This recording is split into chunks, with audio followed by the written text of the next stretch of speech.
Amazing people, bonjour! Today is a good day to practice self-acceptance. This is part 2 of a 4-part little series. Welcome on today's episode number 47. Thank you so much for being here right now and for learning with me about how to become the best version of yourself, 1% and one day at a time. In case you haven't already, you can listen to the previous episode about defining self-acceptance when this episode is finished, because the purpose of today's episode is sharing with you tools to practice self-acceptance, to increase your self-acceptance. So the self-awareness question that I have for you today is, how are you practicing self-acceptance? Or how would you want to practice it more? When I was working on today's episode, I was thinking about that answer for myself. How do I practice self-acceptance? And I came to defining 7 principles, 7 perspectives that I'm working on since a couple of years to help me nurturing my self-acceptance. It's ranked 1 to 7, but the ranking is completely random. There is not one more or less important. And also, so far, I've been thinking about 7. But of course, there might be some more. Maybe you'll be thinking about a perspective I haven't thought about. It's fully possible.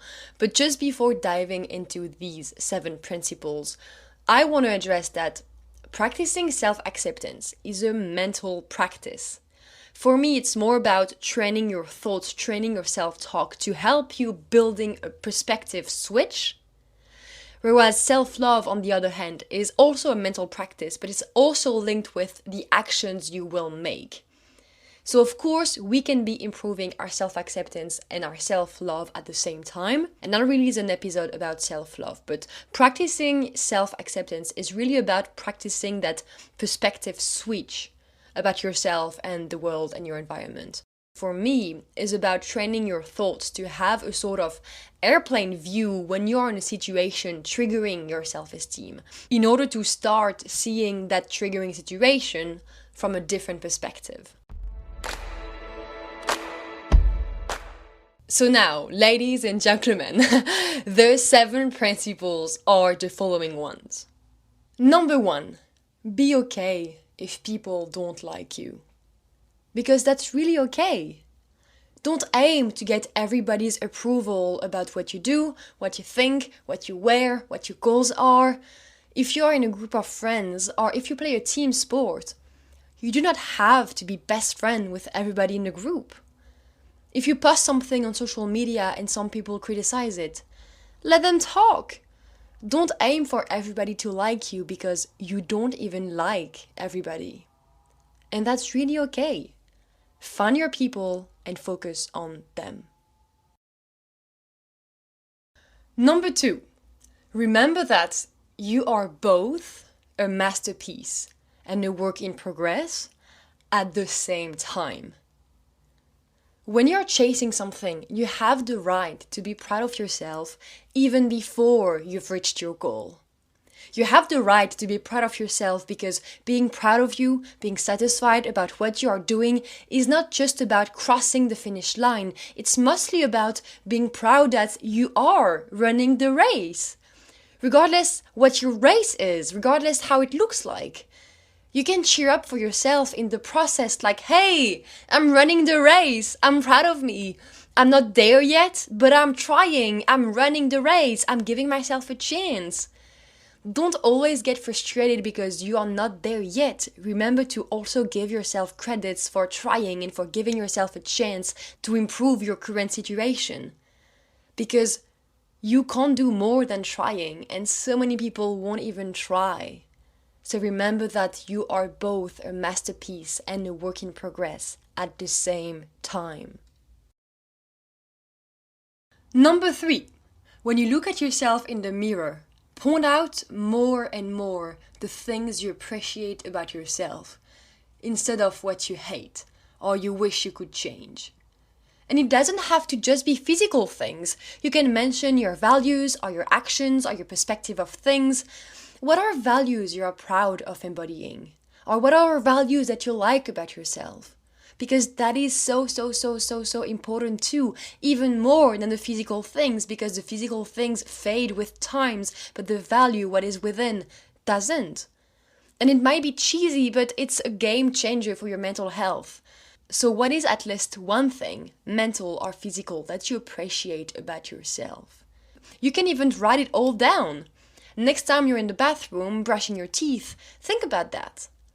Some days it's easy and some days it's hard, and sometimes I personally have days where I'm gonna start bringing myself down like crazy, and I'm gonna criticize my acne, and I'm gonna tell myself I'm ugly or whatever, and I'm gonna start diving into this negative thinking loop.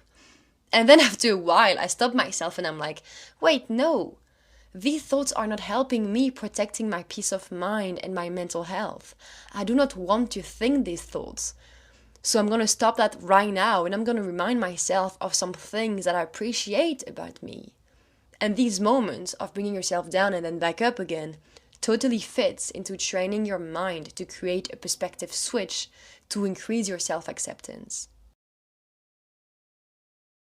Number 4, remember that who you are is enough.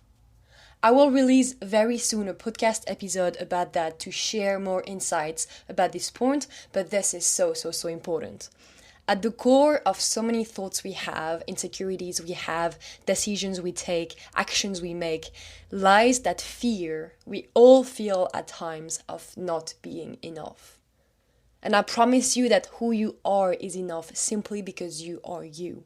Regardless your weight, your skin color, your gender, your sexual orientation, your faith, the mistakes you make, the mistakes you made as well, the regrets you have, the traumas you've been through, who you are is enough. For real, like who you are is enough simply because you are you. A unique human being. There is nobody else like you in the world. So how could you not be enough? You are enough. You've always been, and you'll always be. Number 5, do not wish you were somebody else, because the grass will always be greener on the other side. If you like to visualize things, I have something for you. It comes from a picture a friend sent me on Instagram that I absolutely love. I'm going to put the link of that picture in the biography of this episode, so you can go and click on the link to check it out. It's a picture of 4 fruits. Yes, 4 fruits, a blueberry, a lemon, a mandarin, and an avocado. The little blueberry is just sitting next to the lemon and looks at it and says with a very sad face, I'm too small, because it's comparing itself to the lemon. And the lemon looks at the blueberry, also with a very sad face, and says, if only I was that small, because it's comparing itself with the blueberry. And then the mandarin is standing next to the avocado, looks at it and says with a very sad face, if only I was that big. And the avocado is also saying with a sad face, looking towards the mandarin, saying, I am too big. Because they are all comparing themselves to the other. And this is what's happening with us humans so many times. We wish we could be someone else, but that exact person we wish we were would also like to be someone else. And we think that we would want to be someone else because things would be easier or better or nicer or whatever. But no, it would be the exact same, because until you learn being comfortable in your skin, you could never be comfortable in anybody else's skin, because we'll always find something that is not going the way you'd like to. It's the same if you say, I would be happier when. No, if you don't learn to be happy now, you will never be happier when. Because when comes, there will always be something new that will trigger you. Thus, if you are struggling with that, what are the actions you want to start taking, or the thoughts you want to start thinking to help you stop wishing you were somebody else? Number 6, own the things you like. What I mean by that is, for example, let's say you like drawing animals or painting animals, and you tell your friends, hey, yesterday I painted a cat.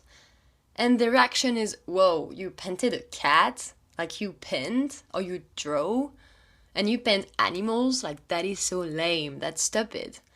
You have all the right to answer, yes, I did, and I like doing that. You do not have to carry other people's judgment onto your shoulders. When I was in secondary school, people would criticize me because of how much passionate I was into field hockey, and it deeply affected my self-esteem. But now, if people would judge something I like doing or something I love, then I'd react saying, yes, I like that. And I own what I love, because there is no problem in what you like doing. So please do you, be you, love you for you. There is a quote I love that says, if it makes you happy, it does not have to make sense to other people. While doing this podcast, I got a new idea in mind. So this is number 7, which is a sort of bonus one that I just thought about. So number 7, consume content, helping you increase your self-acceptance. I assume that everybody listening to this podcast has an Instagram account. So what kind of accounts are you following? Because I know some people who follow some people, and every time they see a post from them, they're like, oh my god, that girl is so perfect, her body is perfect, I wish I was like her, or oh my god, their life is so great, I wish mine was like that too. No! Why are you doing that to yourself? First, so many things on Instagram are fake, and you do not have to consume content impacting your mental health like that.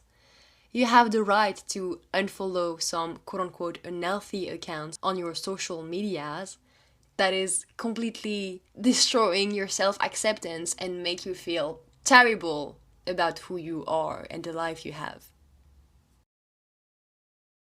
And now, last but not least, number 8. Embrace your weaknesses. Embrace your imperfections.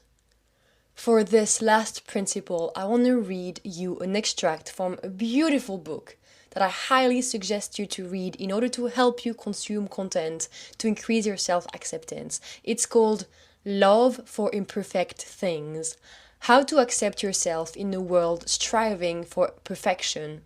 Written by Haemin, Sunim. I'll put the link of the book in the biography of this podcast episode so you can go and check it out. This book, the way I describe it, it's like a safe space speaking to your soul and to the wounded parts of you that need healing. Here is an extract of the book. It's okay to have flaws. How could our lives be as clean and white as a blank sheet of paper? Life naturally takes a toll on our bodies, our minds, our relationships.